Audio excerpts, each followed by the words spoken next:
Buenas tardes a todos. Estamos en el sprint final, por favor, silencio, del curso. Que se callen. Por favor, atiéndanme. Estamos en el sprint final del curso, nos quedan 3 clases, la de hoy, la del jueves de la semana que viene y la del martes de la siguiente. Porque el martes de la semana que viene tengo que ir a la London School of Economics porque se gradúa mi hija. Muy bien, lo primero que vamos a hacer, por tanto, es, si no hay más preguntas, terminar de explicar la teoría de los precios, de una forma recapitulativa y además con unos comentarios sobre la teoría de los costes. Hay un epígrafe que se titula Valoración y Justiprecio en Mises y que entra en el examen. La formación de los precios, bueno, se llama valoración y tasación. No entra, pero lo voy a comentar de todas maneras, en el tema 20, y sobre cómo se determina el precio de los bienes de los órdenes superiores, que es el epígrafe 3, y la contabilidad de costes, el epígrafe 4. La idea esencial, queridos alumnos, es que la economía de mercado está protagonizada, como saben ustedes, por los empresarios. Son hombres y mujeres que denodadamente tratan de adelantarse a los acontecimientos, de tratar de descubrir qué tipos de bienes y servicios querrán los consumidores el día de mañana, en cuanto a sus características, calidad y precio. Es decir, hay un ejército de seres humanos dedicados por cuenta nuestra a tratar de averiguar lo que nosotros querremos el día de mañana. No solo lo que nosotros desearemos y estaremos dispuestos a comprar y adquirir y a qué precio, sino incluso lo que estarán dispuestos a comprar y adquirir a lo mejor personas que todavía no han nacido, si se trata de decisiones de inversión a plazo muy largo. Y decimos, tratar de descubrir como si se tratara de una bola de cristal, que estuvieran allí ya los datos en el futuro y que solo estuviera por venir. No, sabemos que el futuro no es un porvenir, es un por hacer. No se trata solo de descubrir, se trata de crear, se trata de movilizar todo nuestro yo para tratar de crear productos, bienes, servicios que ni siquiera hoy podemos imaginar y que pensamos que tendrán un enorme valor para los consumidores. Los empresarios, por tanto, como si dijéramos, actúan como mandatarios nuestros. Son los profesionales a los que encargamos que se ocupen de nuestro futuro, que se dediquen a pensar y a crear qué es lo que de verdad desearemos el día de mañana. Y ellos, en un entorno de incertidumbre y por tanto jugándosela, pues se dedican a eso. Tratan de concebir esos bienes o servicios y en la medida en que piensan que tendrán demanda, hoy incurren en costes, es decir, adquieren factores de producción desembolsando por ellos determinados precios monetarios. Es en ese sentido, y solo en ese sentido, en el que decimos que son los costes los que tienden a seguir a los precios, y no al revés. El día de mañana, no me importa que sea mañana, dentro de una semana, un mes, un año o 10 años, los consumidores valorarán de los bienes y servicios que hoy se están concibiendo en un entorno de incertidumbre. Y como resultado de las valoraciones de las parejas marginales, determinarán unos precios de mercado. Hoy lo que los empresarios hacen es tratar de descubrir cuáles serán esos precios de mercado, qué nivel alcanzarán, y en un entorno de incertidumbre adquirir factores de producción para emprender esos procesos productivos que van a madurar en esos bienes que eventualmente nosotros querremos adquirir. Ese es, por tanto, el proceso o la ley o la relación genético-causal de los fenómenos. Y dirán ustedes, es que eso es muy difícil. La respuesta, sí, es muy difícil, pero así es como funciona el mundo. Aquellos empresarios que aciertan obtienen beneficios. Acertar significa que han sido capaces de adelantarse a los acontecimientos y de averiguar qué bienes y servicios el día de mañana van a satisfacer mejor las necesidades de los consumidores. Compran hoy barato, venden mañana caro, obtienen beneficio. Otros, en cambio, se equivocan y cosechan pérdidas. Es un proceso de continua rivalidad, en el que no hay derechos adquiridos. El hecho de haber tenido éxito en el pasado no garantiza tenerlo en el futuro. El empresario ha de revalidar, como si dijéramos, día a día, su perspicacia empresarial a favor de los consumidores. ¿Y quiénes son los beneficiarios de todo este proceso? Los ciudadanos, los consumidores, todos nosotros. que continuamente vemos como el mercado, a través de este orden espontáneo, proporciona un flujo siempre creciente de bienes y servicios de cada vez mayor calidad y a precios más ajustados, que hace en última instancia posible el incremento del nivel de vida de todos. No solo en términos cuantitativos, sino también en términos cualitativos.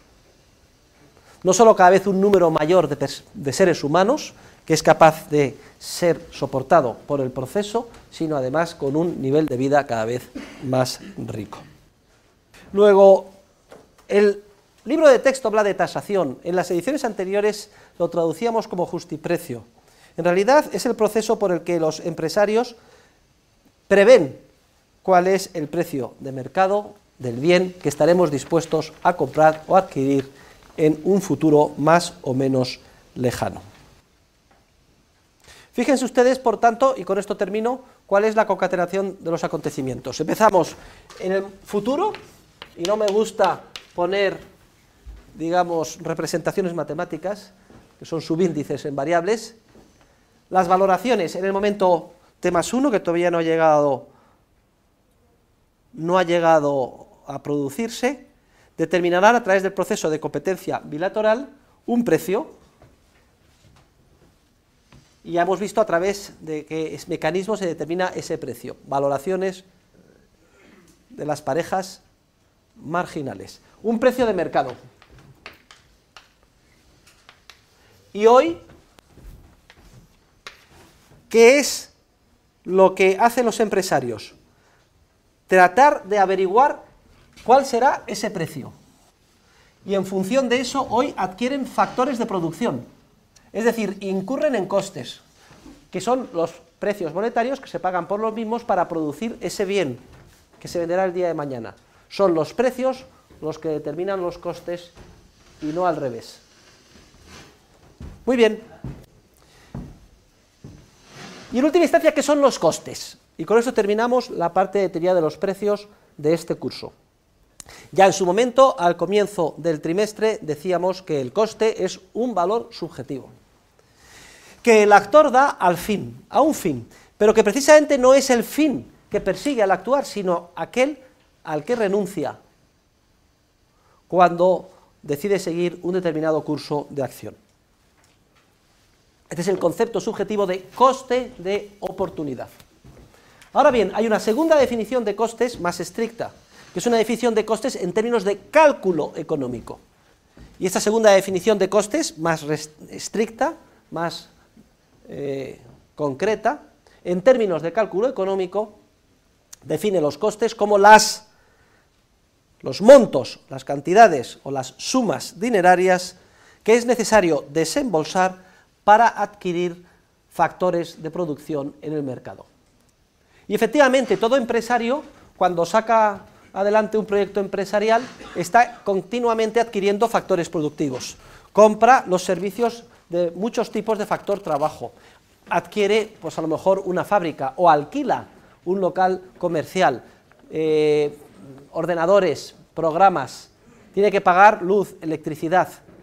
Todos esos importes, en términos monetarios, que desembolsa para comprar los factores de producción que exigen de forma complementaria el proceso que él está emprendiendo y llevando a cabo y que culminará el día de mañana en la producción de bienes que esperamos podrá vender a un precio suficientemente alto, todos esos precios que paga por los factores de producción son los costes en sentido estricto monetario. Ahora, hay una conexión muy clara entre el concepto de coste como instrumento del cálculo económico, es decir, una suma de unidades monetarias desembolsadas para adquirir factores de producción, y el concepto de coste en términos generales que hemos recordado al principio, como el valor subjetivo que damos a un fin al que renunciamos cuando decidimos seguir una línea concreta de actuación. Y es muy claro, porque cuando yo desembolso y pago por un trabajador un salario, por la luz y el alquiler de un local comercial, en un proceso de producción, simultáneamente, este dinero que estoy pagando por esos factores de producción, lo podía haber dedicado a adquirir otros factores de producción, o esos mismos, pero dedicándolos en otro proceso productivo. Precisamente el que yo pueda estimar en unidades monetarias el coste me ayuda a ser consciente de aquello a lo que estoy renunciando por emprender un determinado proyecto de producción. Y cuando termine el proceso, llega el momento T+1 y venda mi bien, se podrán dar una de las siguientes dos posibilidades. Primera, que pueda vender a un precio tan alto que sea capaz de recuperar los costes y me quede un beneficio empresarial. Y segunda, que terminado el proceso de producción haya cometido un error empresarial y el precio que obtengo sea inferior a los costes en los que incurrí y por tanto coseche una pérdida empresarial. En términos de cálculo económico, obtener un beneficio empresarial quiere decir, es una señal que indica que se ha actuado bien. Mientras que cosechar pérdidas es una señal que indica al empresario que ha actuado mal. ¿En qué sentido? En el sentido de que si cosecha pérdidas y no es capaz de obtener un precio que al menos le permita recuperar los costes con un margen suficiente de beneficio, si cosecha pérdidas, la señal que está recibiendo del orden espontáneo del mercado es que ha actuado mal en el siguiente sentido. En el sentido de que esos recursos escasos, esos factores de producción que ha adquirido en su proceso empresarial, eran más urgentemente necesitados y valorados por los consumidores en otros procesos productivos. Eso es lo que significa una pérdida empresarial. Que los escasos recursos de la sociedad han sido mal invertidos, porque tú como empresario los has movilizado hacia un proyecto de inversión que luego, cuando ha madurado, no ha sido capaz de obtener como precio el valor de aquello que previamente se ha desembolsado como coste, dejando un margen de beneficio. Mientras que si se ha obtenido beneficio, el mensaje es: vas por buen camino, sigue así. La movilización que has hecho de factores escasos de la sociedad en pos de ese proyecto productivo es correcta. No existen otras alternativas donde esos escasos factores de producción hubieran sido más altamente valorados por los consumidores. Luego imaginemos dos procesos productivos, uno que culmina en un vehículo que se puede vender con un precio suficientemente alto y da lugar a beneficios, y otro que confluye en la producción de un apartamento en la costa, que resulta que al final solo se puede vender por una fracción de los costes en los que se incurrió. Lo que está indicando el mercado es: todos esos recursos escasos de arquitecto, aparejador, trabajadores de la construcción, suelo escaso, cemento, que has movilizado en pos de producir el apartamento, han sido mal utilizados. Ha sido un error empresarial, porque esos recursos escasos son más urgentemente necesitados en otras líneas de producción, concretamente en el ejemplo hipotético que hemos puesto en la producción del automóvil. Esos trabajadores, en vez de haberse dedicado a la construcción en las diferentes etapas del apartamento en la costa, deberían de haberse dedicado a la formación, montaje del coche, etcétera, porque la producción del coche obtiene beneficios, es decir, el coche se puede vender a un precio superior a los costes, y la producción del apartamento ha cosechado pérdidas.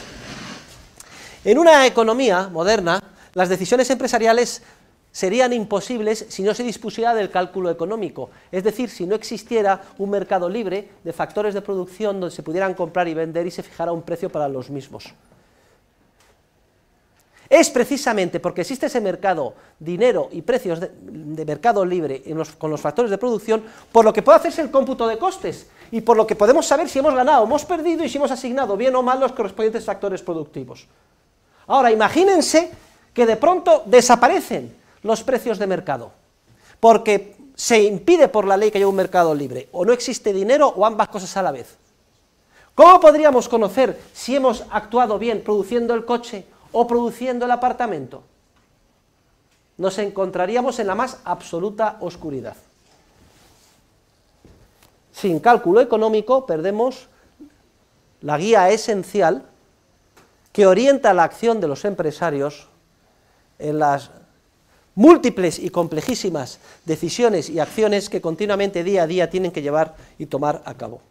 Y vamos a terminar con la exposición de lo que podemos denominar principio general de los costes, que es una ley universal económica, una ley de tendencia, como todas las leyes de la economía, que tenemos que entender y que explica hasta qué volumen de producción deben de llegar los empresarios en ese proceso espontáneo que estamos explicando.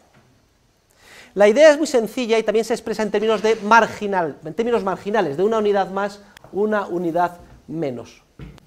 Yo todos los años lo explico con mi cuerpo porque creo que es un procedimiento bastante gráfico y sencillo, y así no tengo que utilizar gráficos ni hacer curvas que conllevan la idea errónea de que existen en la realidad, cuando no es así.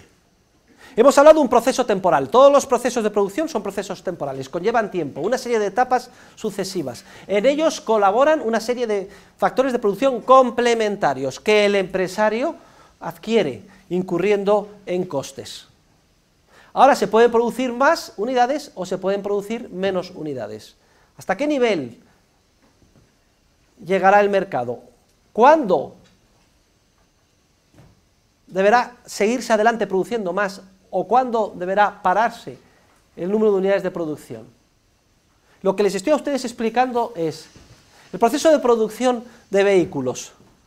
Cualquier fábrica, la Ford, en Almusafes, en Valencia, ¿cuántos vehículos producirá al año? ¿30.000, 40.000, 100.000, 1 millón? ¿Hasta dónde debe llegar y hasta dónde no? Es que si ha sido un error producir el apartamento, ¿significa que no se va a producir ninguna casa en España? ¿No se va a construir ninguna vivienda? Las decisiones en economía no son de todo o nada. Construir viviendas es ruinoso. Luego, no se construye nada. Incluso ahora en España está construyendo, pero la tercera parte de lo que se construía, o la quinta parte el año pasado. Las decisiones en economía y las acciones en economía son siempre incrementales, en términos de unas unidades más, unas unidades menos. Y lo que vamos a ver ahora es la ley general del mercado, la ley espontánea, impulsada por la fuerza de la empresarialidad, que tiende a determinar hasta qué número de unidades se produce en cada proceso de producción. Y la ley es muy sencilla. Cada unidad adicional de factor de producción que adquiere el empresario en cualquier línea, recuerden los determinantes individuales del coste. ¿Qué pasa a igualdad de circunstancias si aumenta la demanda de cualquier bien o servicio? Que tiende el precio a crecer. Luego, cada unidad adicional de factor de producción, sea una hora más de trabajador, sea un mes más o un año más de alquiler de la instalación, o sea un ordenador más que adquiero, a igualdad de circunstancias, cada unidad adicional de factor de producción que tiende a comprarse por el empresario para un proceso productivo, y a nivel agregado de un sector lo mismo, tiende a costar más. Esto se llama coste marginal, es el coste de la unidad adicional del factor de producción adquirido en un proyecto de producción. Luego, lo que estoy diciendo es que conforme aumenta el volumen de producción, las unidades marginales de factores de producción adquiridos cada vez costarán más, o en términos más comunes en el ámbito de la ciencia económica, es que el coste marginal tenderá a crecer. Claro, los factores, ya sabemos, se adquieren por los empresarios para ser utilizados y recombinados de forma complementaria en un proceso de producción que, después de una serie de etapas y un periodo temporal, madura eventualmente en un bien o servicio de consumo. Luego, por el lado de lo que produce el empresario en forma de bienes y servicios de consumo, cada unidad adicional de bien y servicio de consumo que ofrece en el mercado, recordemos los determinantes individuales del precio. ¿Qué pasa a igualdad de circunstancias conforme aumenta el número de unidades que se venden en el mercado? Su precio tiende a bajar. Pues el precio de la unidad adicional que se vende en el mercado por parte del empresario una vez que ha culminado su proyecto empresarial se le denomina ingreso marginal, en el sentido de que es lo que ingresa el empresario por cada unidad marginal o adicional de bien de consumo que produce. Luego fíjense ustedes, por el lado, al comienzo del periodo del coste, cada unidad adicional que se produce exige adquirir unidades adicionales o marginales de factores de producción, luego el coste marginal tiende a crecer. Y por otro lado, el ingreso marginal del bien que se vende en el mercado terminado el proceso de producción, conforme se lanzan más unidades al mercado, el ingreso marginal tiende a decrecer. Luego, ¿hasta qué nivel o volumen de producción llegará el empresario? Pues precisamente, fíjense, si cada unidad adicional me cuesta más y lo que produzco cada vez me produce menos en forma de ingreso marginal, yo llegaré a producir ese volumen de producción hasta el que aproximadamente el ingreso y el coste marginal coincidan.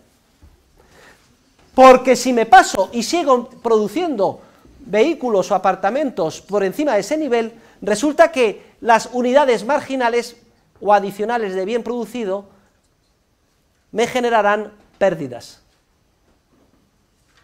Imagínense que son 10.000 vehículos, y hasta el vehículo 10.000 aproximadamente, el último vehículo ya, el ingreso y el marginal y el coste marginal coinciden.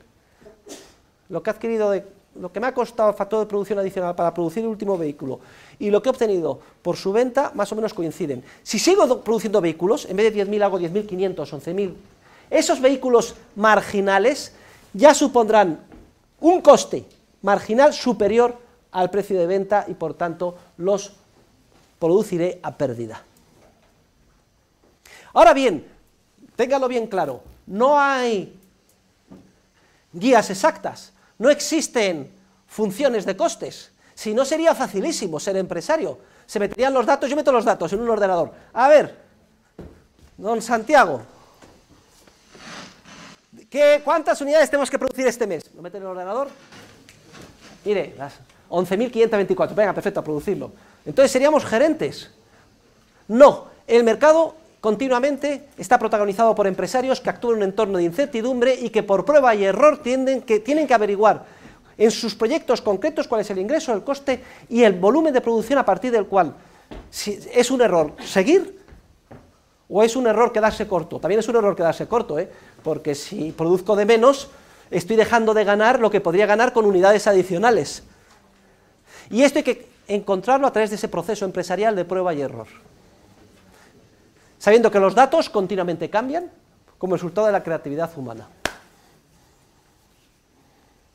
Y la prueba de que no es una ciencia exacta, ni que se puede articular, es en que la General Motors ha quebrado. Todos lo sabemos, suspendido pagos, y de que miles de empresarios se han dedicado a producir viviendas en España que no quiere nadie. Ya veremos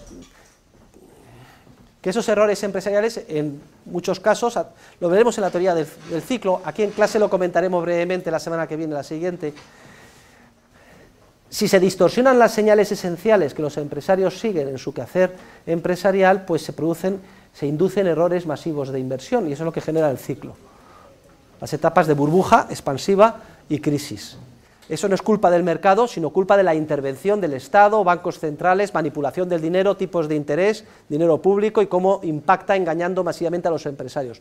Lo veremos más adelante, pero eso forma parte de otro apartado de la ciencia económica que todavía no hemos llegado, que es la teoría del intervencionismo estatal, que bloquea, distorsiona el cálculo económico e induce, por tanto, a comportamientos sistemáticamente erróneos por parte de los empresarios.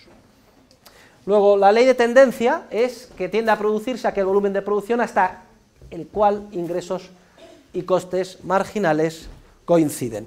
Y con esto, queridos alumnos, más la lectura que ustedes ya han efectuado en el libro de texto, podemos dar por terminado nuestro breve resumen de cómo funciona el proceso de mercado y el proceso de los precios en el orden espontáneo de la sociedad.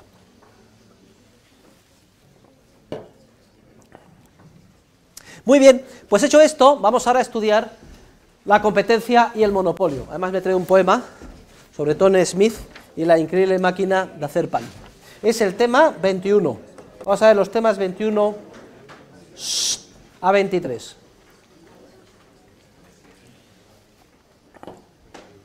Y la primera pregunta, el primer epígrafe del tema 21 es el siguiente. ¿La competencia es una situación o es un proceso? Ya dijimos en su momento que la función empresarial, por su propia y más íntima naturaleza, es siempre competitiva. Y que competencia venía del latín competitio, que significa concurrencia múltiple de peticiones sobre una misma cosa a la que hay que asignar un dueño. La competencia, queridos alumnos, es un proceso dinámico de rivalidad. En términos de ciencias audiovisuales, es una película, algo que se mueve con movimiento. ¿Qué queremos decir con esta analogía entre la competencia y la película? Que la competencia, su más íntima esencia, es su carácter de proceso dinámico, en el que participan infinidad de empresarios que rivalizan entre sí por descubrir o detectar antes que los demás cuáles son las oportunidades latentes de beneficio que hay en el proceso empresarial y actúan en consonancia para aprovecharse de las mismas. Es un proceso de emulación, es un proceso de tratar de superar a nuestros rivales en todos los ámbitos, creando y apreciando oportunidades de beneficio antes que los demás.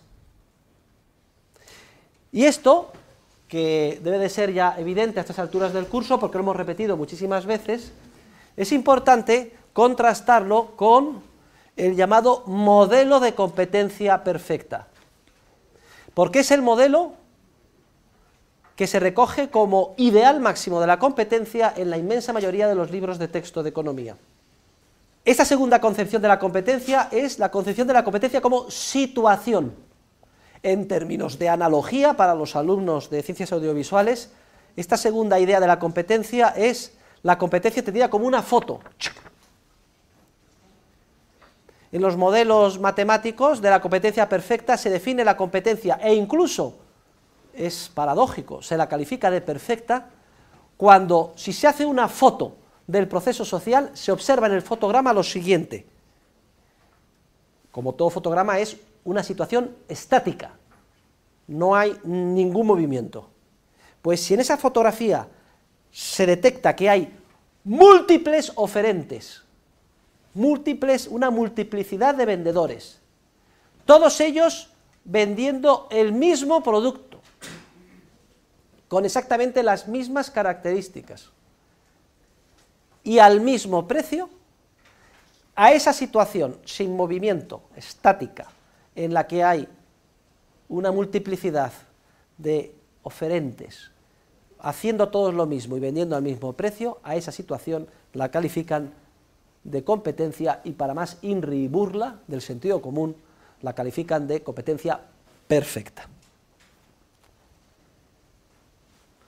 Luego vemos que hay dos conceptos alternativos de competencia que luchan entre sí. La competencia como proceso dinámico de rivalidad, que es el concepto correcto de competencia, y en segundo lugar la burla, que supone la competencia mal llamada perfecta, que se caracteriza por una situación en la que todos hacen lo mismo y por tanto nadie compite. Y ustedes me podrán preguntar, ¿cómo es posible que legión de economistas, científicos de la economía, catedráticos, distinguidísimos, autores de libros de texto, premios Nobel, hayan hecho del modelo de competencia perfecta, es decir, de esa concepción estática de la competencia, el eje sobre el que pivota toda su teoría? De nuevo es aquí donde podemos constatar uno de los casos más claros en los que se observa el nefasto efecto que tiene el uso de las matemáticas en nuestra disciplina. La competencia como situación es un estado de equilibrio que es el único matematizable. Y el empeño en aplicar la metodología errónea procedente del mundo de la ciencia natural, donde hay constancia, no existe el tiempo ni la creatividad, al ámbito de la ciencia social protagonizada por seres humanos, se plasma en un rosario de errores, pero entre ellos quizás el más importante en el hecho de que se haya endiosado concepto tan absurdo como el concepto estático de competencia perfecta. Y si tenemos dos conceptos de competencia, hemos visto el concepto correcto de la competencia como película, como proceso dinámico, y el concepto erróneo de la competencia como concepto estático, competencia además llamada perfecta entre comillas, en la que nadie compite porque no se permite, en el modelo todo el mundo tiene que hacer lo mismo y vender al mismo precio. Vamos ahora a dar entrada a dos conceptos también alternativos y distintos de monopolio. Y vamos a ver cómo cada uno de estos dos conceptos de monopolio va de la mano, como si dijéramos, de cada uno de los dos conceptos que acabamos de repasar de competencia. O expresado de otra forma, al concepto correcto de competencia le ligaremos un concepto correcto de monopolio y al concepto erróneo de competencia le asignaremos o relacionaremos un concepto también erróneo de monopolio. Vamos a empezar por este último. Recordemos, ¿cuál es el concepto erróneo de competencia? La competencia como situación, modelo de equilibrio, que se define porque hay una multiplicidad de oferentes, todos ellos produciendo el mismo producto y vendiéndolo al mismo precio, es decir, el que no se permite, por definición, que nadie compita, ni haga nada distinto. Los teóricos de la economía matemática llaman monopolio a lo que no es competencia perfecta, por decirlo de una forma, una primera aproximación, de una forma burda. Es decir, si la característica del fotograma estático esencial para caracterizar de perfecta la competencia es que haya muchísimos oferentes, califican de monopolio otro fotograma, otra fotografía, otro estado de equilibrio en el que en vez de haber una multiplicidad, que es lo contrario, haya un único vendedor. Luego, vean cómo de la mano del concepto erróneo de competencia perfecta, enseguida surge el concepto erróneo de monopolio, que se define como aquella situación, que no proceso, en la que se detecta que hay un solo productor, que se supone que por estar él solo puede poner los precios que desee, artificialmente altos en perjuicio de los consumidores. Una situación intermedia sería la del oligopolio. Procede del griego, oligo significa unos pocos vendedores. Pero este concepto de monopolio o del oligopolio es un completo sinsentido desde la perspectiva de la teoría dinámica de los procesos de cooperación social protagonizados por los empresarios. Y vamos a entenderlo enseguida. Vayamos ahora al concepto correcto de competencia. El concepto correcto de competencia, recordemos, ya no es un fotograma, sino que es una película. Es un proceso dinámico de rivalidad, en el que los empresarios rivalizan unos con otros por tratar de descubrir o crear, antes que los demás, oportunidades de ganancia, actuando en consecuencia para aprovecharse de las mismas. Y antes que los demás, porque una vez que han detectado una oportunidad de ganancia y se han aprovechado de ella, esa misma oportunidad ha quedado eliminada del mercado, ya no puede ser detectada y aprovechada. Caballero, no me interrumpa, esté concentrado en lo que yo estoy diciendo, no me distraiga. Vale. Ya no puede ser detectada o aprovechada por otro ser humano. Según esta conceptualización que hemos calificado de correcta, la única correcta, de la competencia como proceso dinámico de rivalidad, el concepto de monopolio es radicalmente distinto al que acabamos de ver. Ahora lo que nos tenemos que fijar es de si es posible o no que los empresarios puedan acceder a ese proceso de rivalidad. Y diremos que solo hay monopolio cuando se impide por la fuerza del Estado la libertad de acceso en cualquier parcela del cuerpo social al proceso empresarial. Ya no, lo relevante no es si hay uno o unos pocos oferentes. Lo relevante es si se puede acceder, si hay libertad de entrada o no la hay, como consecuencia de la coacción sistemática de los estados que impiden el ejercicio de la empresarialidad libre en cualquier parcela de la vida en sociedad. Es más, en la conceptualización dinámica es irrelevante si en la sucesión de fotogramas que constituyen el celuloide y la película elegimos uno arbitrariamente, miramos y resulta que solo hay un vendedor. Si el que observa que solo hay un vendedor en ese fotograma aislado, elegido, es un economista matemático, inmediatamente pondrá el grito en el cielo y dirá: ¡monopolio! El tan odiado monopolio, explotación de los consumidores, hay que perseguir. En cambio, para el economista de la escuela austríaca, con la perspectiva dinámica del mercado protagonizado por la empresarialidad, es irrelevante que en uno o en varios fotogramas aparezca un único vendedor, porque lo que tiene que fijarse no es un fotograma suelto, sino todo el proceso dinámico de la película, y ver si a lo largo del mismo ha habido libertad de acceso o no al libre ejercicio de la empresarialidad. Caballero, no haga usted el idiota y céntrese en mí, y en lo que estoy diciendo, que es muy importante. Y si a lo largo del proceso dinámico vemos que hay libertad de acceso, entonces habrá competencia en sentido dinámico, con independencia de que, y es irrelevante, en algunos momentos concretos solo haya quedado un vendedor. Es más, si en algún momento concreto ha quedado un vendedor y hay libertad de acceso a la empresarialidad, el hecho de que en ese fotograma aislado aparezca un único vendedor, es decir, el tan odiado monopolio desde la perspectiva de la conceptualización errónea, lejos de ser una muestra de que se está actuando mal y en contra de los consumidores, es una muestra de justo lo contrario.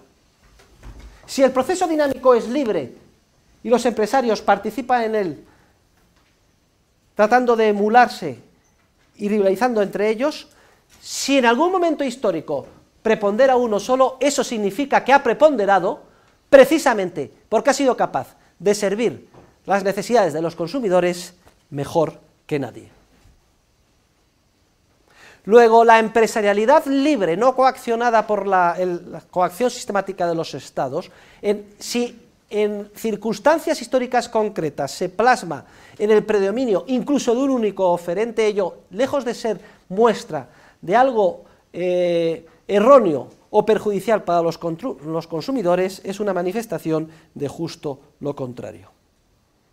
El llegar a una posición de monopolio en un ámbito de libertad manifiesta que está sirviendo a los consumidores mejor que nadie. Entonces, fíjense ustedes cómo ante cualquier caso real el juicio al que llegamos es radicalmente distinto según la conceptualización o el análisis que efectuemos. Por ejemplo, el caso de Bill Gates con su sistema operativo. Es capaz de poner en el mercado y lanzar un sistema operativo comprensible que millones y millones de usuarios utilizan. Y resulta que en vez de hacerle una estatua, un monumento, etcétera, se le persigue por las autoridades de la competencia en Europa, en Estados Unidos, se le calumnia, se le multa. ¿Quién tiene razón? Recuerden que en el mercado no hay derechos adquiridos, cada día es un nuevo amanecer y hay que revalidar el predominio sirviendo a los consumidores mejor que nadie. Pero si en determinadas circunstancias históricas ha predominado en el mercado Bill Gates y no ha habido coacción sistemática de los gobiernos impidiendo el libre acceso a la función empresarial, es porque Bill Gates efectivamente ha satisfecho las necesidades de los consumidores mejor que nadie. Pero ojo, esto no es ninguna garantía, que no se duerman los laureles Bill Gates. Que el hecho de haber triunfado hoy no quiere decir que haya garantía de triunfar mañana. IBM se quedó con el 70% del mercado de ordenadores hasta los años 60. Empezó a convertirse en una empresa mastodóntica y arrogante. Le presentaron un proyecto de hacer ordenadores personales pequeños y dijeron: qué tontería, esto no va a dar beneficio. Fuera. ¿Y qué pasó? Por poco suspende pagos y quiebra, como General Motors. Estuvo al borde. Inmediatamente, si dejas de estar más perspicaz y alerta que tus competidores, dirigido siempre a satisfacer las necesidades de los consumidores de la mejor manera, al mejor precio, te surgen, como debajo de las piedras, un ejército, una constelación de competidores reales y potenciales que ponen en peligro tu situación de predominio. Luego es irrelevante desde la perspectiva dinámica que en algún fotograma concreto parezca que en algún instante solo predomina uno. Ello además indica que se actúa mejor que nadie. Pero el propio proceso es dinámico, cada día es un nuevo amanecer, hay que revalidar continuamente que eres el mejor empresario y si no lo haces te surgen competidores que te comen el terreno. Ese es el verdadero sentido de la competencia como proceso dinámico y del monopolio en términos dinámicos como todo aquello que imposibilita ese proceso como resultado de la coacción institucional básicamente de los mercados. La gran tragedia, queridos alumnos, es que gran parte de la legislación, por no decir toda ella, de defensa de la competencia está inspirada en una idea errónea desde el punto de vista teórico de lo que sea la competencia y de lo que sea el monopolio. La legislación de defensa de la competencia, la ley de competencia desleal, está toda ella construida en base al concepto matemático de competencia, concepto erróneo de competencia, y en base al concepto erróneo de monopolio. Y entonces sistemáticamente se persigue a los empresarios, y esa es la gran paradoja, que más éxito tienen a la hora de satisfacer los deseos de los consumidores. Y además se les persigue sin tregua ni cartel, ni cuartel. No se les permite tener éxito y predominar sobre sus competidores. Si cobras más que los competidores, ojo, la ley dice que es indicio de abuso de posición dominante y de monopolio. Estás explotándoles. No puedes cobrar más que los consumidores. Si cobras menos, perdón, que los competidores, cuando acabo de expresar, si cobras más que los competidores, es porque estás abusando, como Bill Gates. Si cobras menos que tus competidores, también está prohibido en la ley. Se le llama competencia desleal. No puede usted cobrar menos. Está prohibido vender la ley por debajo de coste. Fíjense, toda la legislación hecha en base a la conceptualización matemática. Piensan que los precios los determinan los costes, y el que vende por debajo de coste es un competidor desleal. Está prohibido vender menos que los competidores. Pero también está prohibido vender al mismo precio que los competidores. Porque si vendes al mismo precio que tus competidores, enseguida tienes indicio, te acusarán de confabulación, de que te has puesto de acuerdo con tus competidores para vender al mismo precio. Y esto que parece una parodia no lo es. Si se leen ustedes toda la legislación de defensa de la competencia, la conclusión a la que se llega es que eres un criminal en potencia, que hay indicios de actuar perverso en contra de los consumidores, no importa lo que hagas. Si vendes a un precio superior, confabulación; si vendes a un precio superior, abuso de posición dominante; si vendes al mismo precio, confabulación; si vendes a un precio inferior, competencia desleal, cutthroat competition, también llamado dumping. Y vamos a leer una poesía, un poema, vamos a repasarlo juntos, que lo tienen ustedes en las lecturas, que ya lo habrán visto, que se titula Tom Smith y la increíble máquina de hacer pan. Está en el volumen 1 de lecturas. ¿En qué página? Tiene por ahí, vamos a ver más. En la 179. Venga, miren, dice lo siguiente. Esta peregrina historia trata del buen Tom Smith, que le quitó el hambre al mundo y pasó de héroe a vil, una persona vil, mala. Tom, mire, tiene aquí un argumento para una buena película. Tom fabricaba juguetes, eran su especialidad. Por eso a todos asombra cuando se pone a hacer pan. La máquina que ha inventado no es de poco más o menos. Hace el pan casi de balde, en rebanadas y envuelto. ¿Imagináis el milagro? ¿Calculáis las consecuencias? Al fin come el mundo entero, gracias a Smith y su ciencia. Es como cuando Bill Gates era el héroe. Le recibe el presidente, todo el mundo le festeja, y honores y distinciones llueven sobre su cabeza. Pero, ¿hay algo tan voluble como la cochina fama? De Tom, héroe de hoy, ya nadie se acuerda mañana. El tiempo vuela, y Smith, aunque se ha hecho millonario, no es ya nadie para quienes comen su pan a diario. ¿De dónde viene ese pan?, le preguntáis a la gente, y ellos comen y se extrañan. Ah, pero ¿no lo hubo siempre? Todos damos por supuesto que nuestro ordenador tiene que funcionar y Windows también. ¿No lo hubo siempre? Tenemos derecho a nuestro ordenador personal y a que funcione Windows. La verdad es que eso a Smith no llega a quitarle el sueño, pues piensa, todo va bien, yo rico y ellos contentos. ¿Que todo va bien, Smith? No contabas con la huéspeda, sino ved lo que pasó a partir de aquella fecha, en que al subir los impuestos, y aun sin irse de la mano, tuvo que subir algo el pan. Ahora ya cuesta 1 centavo. ¿Qué pasa?, clama la gente. ¿Qué pretende el muy infame? ¿Quiere lapidar más millones a costa de nuestra hambre? Vean su caricatura, gran panza, hocico porcino, quitando el pan de la boca a un famélico chiquillo. Como el pueblo democrático es lo primero, nadie podrá discutir que en asuntos de esta clase a él le toca decidir.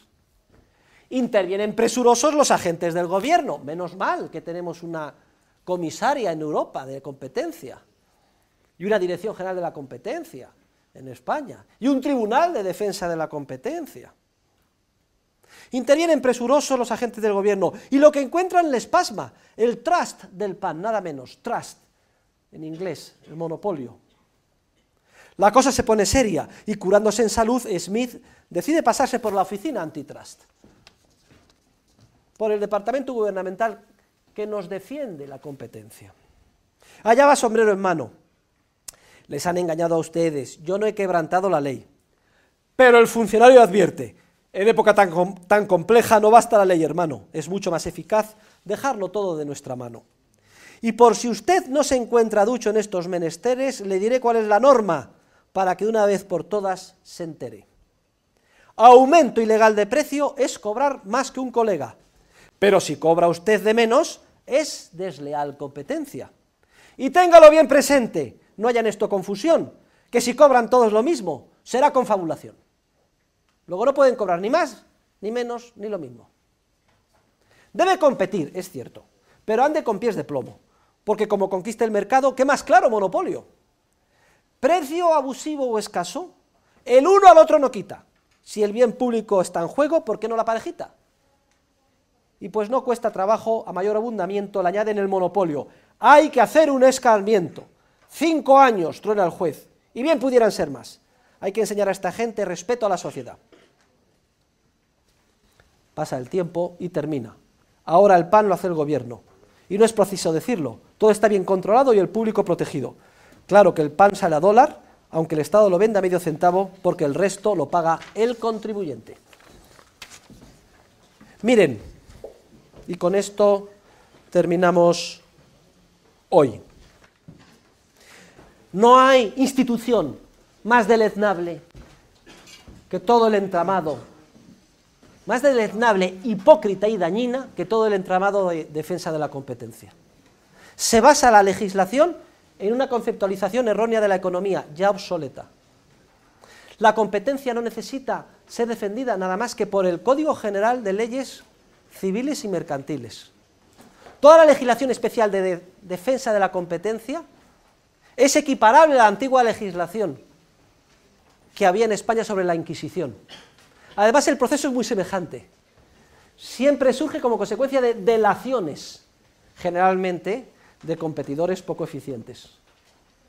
Y no vamos a referirnos a las cuestiones procedimentales que claman al cielo, procesos secretos, garantías jurídicas nulas, condena por simples indicios, que es cierto que funciona así, sino al enorme daño que se hace precisamente al proceso de competencia sobre pretexto de defenderlo. Es vergonzoso que en pleno siglo XXI todavía sigan estas instituciones en vigor, y uno de los objetivos esenciales de todo amante de la libertad y de la economía de mercado es acabar con ella.